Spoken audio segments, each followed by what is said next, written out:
Reimbursement, aid స్కాలర్షిప్ల గురించి ఎప్పుడు నిరంతరం యువకులతోటి విద్యార్థులతోటి మమేకమై వాళ్ళ సమస్యల మీద పోరాడుతున్నటువంటి గ్రాడ్యుయేట్ ఎమ్మెల్సీ కంటెక్ట్ చేసినటువంటి రాకేష్ రెడ్డి అన్న కావచ్చు, స్టేజ్ మీద ఉన్నటువంటి పెద్దలు, నల్గొండ జిల్లా ఎంతో ఈరోజు సుందరంగా తీర్చిదిద్దినటువంటి మా మాజీ శాసనసభ్యులు మన భూపాల్ రెడ్డి అన్న కావచ్చు, మాజీ శాసనసభ్యులు నోముల భగత్ అన్న కావచ్చు, ఎమ్మెల్సీ కోటిరెడ్డి గారు కావచ్చు, మాజీ ఎమ్మెల్సీ నర్సిరెడ్డి గారు కావచ్చు, ఉద్యమ నాయకులు చెరి సుధాకర్ గారు కావచ్చు, మరియు నల్గొండ మున్సిపల్ చైర్మన్ చేసినట్టు సైదన్న కావచ్చు, ఇక్కడ ఉన్న కార్పొరేటర్లు, మరియు ఉద్యమ నాయకులు, విద్యార్థి నాయకులు, కుల సంఘ నాయకులు, వామపక్ష నాయకులు, ప్రతి ఒక్కరు విద్యార్థుల భవిష్యత్తు కోసం ఈడొచ్చేసి వాళ్ళ గలం విప్పనీకి వచ్చిన ప్రతి ఒక్కళ్ళకి పేరు పేరున ధన్యవాదాలు తెలియజేస్తా ఉన్నాం. ఇది మన బాధ్యత. ఫస్ట్ ఈ వ్యవస్థలో ఫస్ట్ ఎడ్యుకేషన్, ఆఫ్టర్ నెక్స్ట్.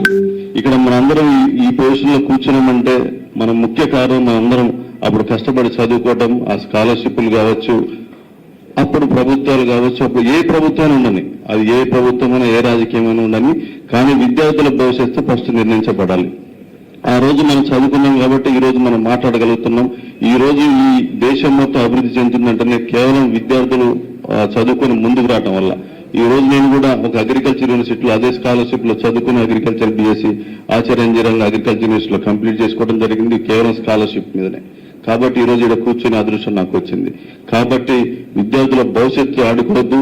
తప్పనిసరిగా ఏ పథకాలు ఏది పక్కన పెట్టినా కూడా విద్యార్థుల భవిష్యత్తు ఆడుకోకుండా తక్షణం ఆ బిల్లు బకాయిలు ఏదైతే ఉన్నాయో 11,000 కోట్లు అన్నది దాన్ని తక్షణమే రిలీజ్ చేయాలి.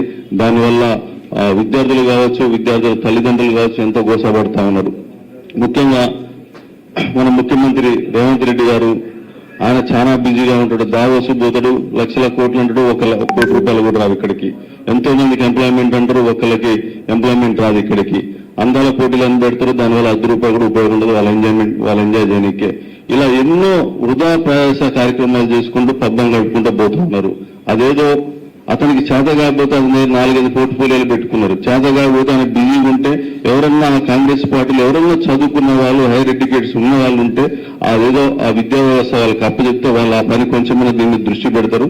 కాబట్టి తప్పనిసరి సభాముఖంగా ముఖ్యమంత్రి గారు గమనించాలి. అతను ఈ విద్యా వ్యవస్థ ఏదైతే ఉందో దీనికి మంత్రిగా వేరే వాళ్ళని కేటాయించి ఆయన బిజీగా ఉంటే, ఆయన కార్యక్రమాలలో ఆ గుంపులు ఏదైనా బిజీగా ఉంటే ఒక సపరేట్ మేస్త్రిని దానికి కేటాయించాలి. విద్యార్థుల భవిష్యత్తు ఆడుకోవద్దు. తప్పనిసరిగా విద్యార్థుల గారికి న్యాయం జరగాలని కోరుకుంటూ ఇంత మంచి కార్యక్రమం ఏర్పాటు చేసిన రాకేష్ అన్న కావచ్చు, మరి ఇక్కడ ఉన్నటువంటి పెద్దలకు పేరు పేరున ధన్యవాదాలు తెలియజేస్తాను.